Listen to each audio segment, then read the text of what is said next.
This post is a little more informal. I want to talk about my experience having a chronic illness and dealing with friends, family, and loved ones. And what I can say is that I've had mixed results and mixed feelings about how people come before me and see me as having a chronic disabling illness. My name's Heather, and I have neuromyelitis optica. I started to get sick when I was around 17 with my vision problems. At age 18, I was paralyzed from my chest down on my right side. I was unable to move, unable to walk. The doctors thought I had a stroke. They didn't know what was wrong with me. So I was an 18-year-old girl, just finished my first year of college, and I found myself facing one of the scariest things I thought I'd ever have to deal with in my life, and that would be neuromyelitis optica. At first, they thought it was MS, and it was mistaken. It is actually neuromyelitis optica, but that's not why we're here to talk about that. I want to discuss about coping with family, friends, and loved ones when you have a chronic illness. The first thing is, it is okay to say, no, I can't go out with you today. I can't do this. I feel unwell. It's all right for you to accept that you aren't healthy anymore. You might not be able to do what those healthier versions of yourself are doing. For example, my family was planning a trip to go canoeing down basically a 30-mile stretch. There was no way I was going to be able to accompany them because A, I would wear out so fast. B, heat intolerance. There's no way. And C, which kind of sealed the deal, I had a PICC line in at the moment. You know what a PICC line means? You don't want to get infected. I did get infected, but mine wasn't for the water or anything. We don't know why. Anyway, so my family all went on this vacation, and I had to make the decision that I was going to stay home. I was so depressed. And I thought to myself, if I wasn't sick, I'd be out there with them having fun. And instead, you know what I was doing? Laying in bed in front of my air conditioner, either watching TV or reading a book. I didn't know what else to do. Another example is some friends of mine wanted to go dancing in a club in a big city, but they wanted to go bar jumping while going to the clubs. I couldn't keep up with them. I knew that if I went, I would have been stuck at the first bar, calling an Uber to come get me to take me home. And that's just how it was. You really do find true friends when it comes to you yourself having a chronic illness. I can imagine most people, like I did, had so many friends growing up. Now that I've become sick, and I'm 31 years old now, I have very few close friends. I have 3 best friends. My girlfriend Tracy from college is my amazing friend. I love her to pieces. She is kind of an inspiration to me, and I love her. My second best friend would be my girlfriend Erica. It was funny because growing up, We weren't friends, but her brother and I were friends. So it was weird that we became friends in the long run. Now, my last friend is actually a guy, of course, and he has the same disease I do. We are much different in age. I'm 31, he's in his 50s, and we connect on so many levels, but the first connection was that we both had neuromyelitis optica.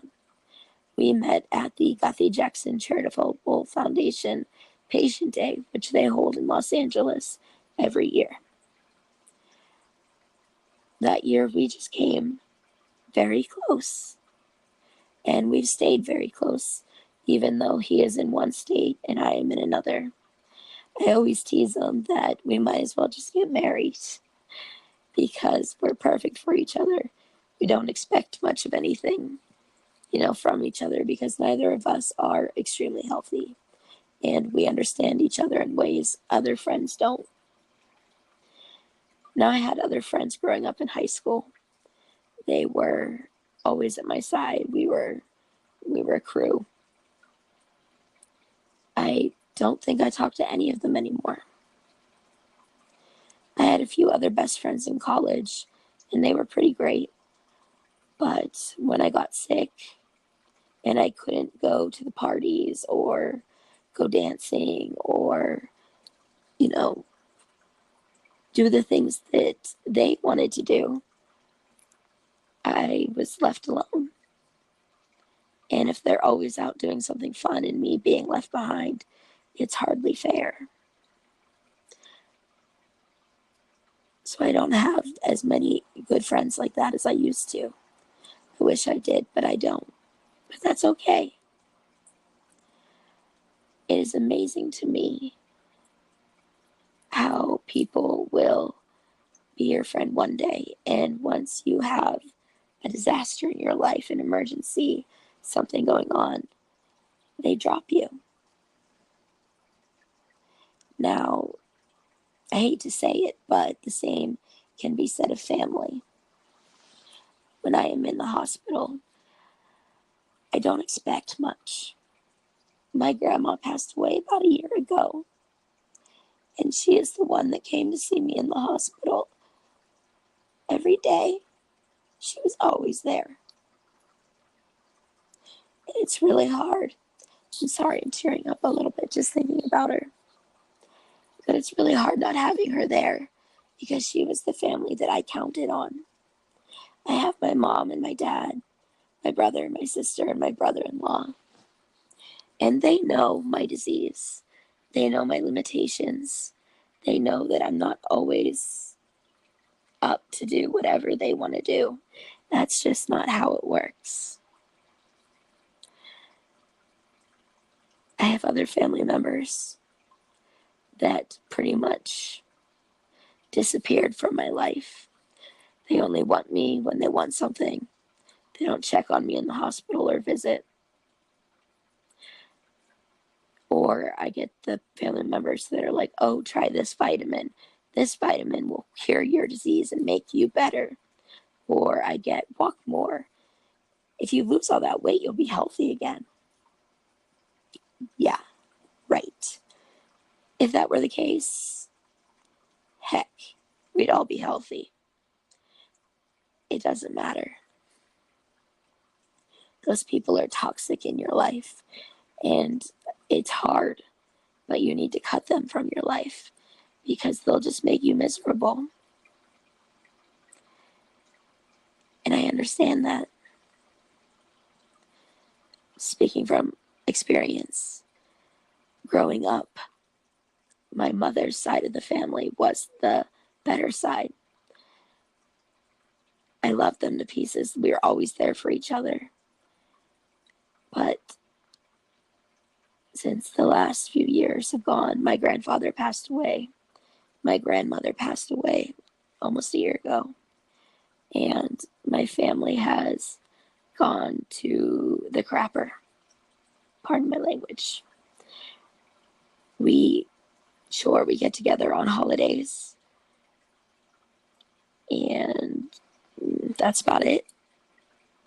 They call, occasionally stop in here or there, but they don't really get involved. I was in the hospital over the summer for a total of 76 days. 76 days. I rarely got visitors in the hospital, even locally. When I was in the hospital that's local, I had very few visitors. And sorry, my hair's in my face. That upset me. So how did I cope? Honestly, after I was released from the hospital, a few days later, I called them and told them, I'm out of the hospital. It was serious this time. You could have lost me. If it ever happens again, I don't want you crying over my casket if you couldn't come see me when I was alive. That is pretty much what we have to do as chronic illness patients. We don't need the stress in our lives because for many of us, stress is a trigger and we don't want to be triggered. We want to be stable. So basically,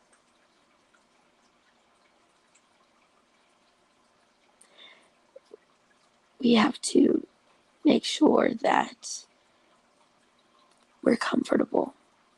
We have to have a solid support group of, family or friends, whatever works for you.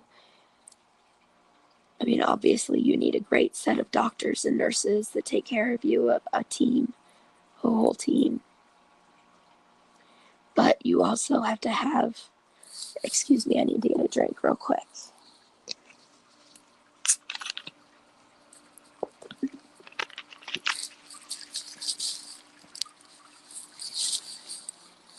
You also have to make sure that you are surrounded with people that will help you, ones that will cheer you up when you are down, ones that care. If you don't text them, within the first couple of hours of the morning, or if they don't see you on Facebook or in person, they're checking on you because, oh my God, what if Heather had an attack? So it's great to have people that are like that. And we don't have many people like that, so it's great. And I'm very proud to be part of support systems like that. And I'm glad I have a great one. But like I said, at first, my dad's family wasn't great, but my mom's was amazing. But since my grandma died, that support doesn't exist anymore. Now, though, on my dad's side, the side that didn't bother with us really, we're closer to them.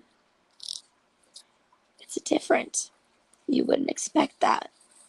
You would expect to, have nothing left. But they check on us and they make sure that I'm okay. They come visit me in the hospital. And that's what you need. You also need some friends. Like I said, good friends. You need a solid group of people around you. People that will make you laugh or hold you when you cry. That's what's important. The people that don't listen to you, that you can't do this or you can't do that, maybe it's okay for them to go do it and let you rest. Or maybe they'll decide that maybe there's something else they can do that you can do too. That would be fair. So it's really hard to lose those friendships, especially ones you've had for so long. But in the long run, you need to do what's right for you. And if it's right for you to walk away, turn around and walk away, you need to do that because you have to be I don't know. You have to be your own advocate. You have to watch out for yourself and watch out for your well-being. You don't want dangerous people around you that will make your situation worse or ignores you altogether, because that just creates more pain for you. Well, this video went a lot longer than what I thought it would. I'm sorry. And there's a lot of me rambling, so I apologize. But I hope it helps, or at least you find comfort that you are not alone. It's a cruel world sometimes, but there are people out there that understand. You just have to find the person that fits your puzzle. And I don't mean a husband or a boyfriend or a wife or a girlfriend or a partner. You just need to find someone that fits you. It could be your 90-year-old neighbor that has similar disease and you bond. It's just something that you need to do. So take care of yourself and protect yourself emotionally, because you deserve it and you deserve better. And I'm hoping you get better. With that, I leave you with just the gentle reminder, you're worth it. Just because you can't do some simple little thing doesn't mean you're not perfect for everything. So that's the end of this, and I hope it helped. And you can always reach out to me. I'm on Facebook. I'm on Instagram. So reach out, and if you need to talk, I'm here. Most of my work I do with teens with chronic illnesses, especially with neuromyelitis optica. I run a support group just for them. So I am more than glad to help you in any way I can. Just reach out. I hope you have a great rest of your night. Or if you're watching this again, maybe it's daytime. So I'm going to bid you adieu and have a wonderful night.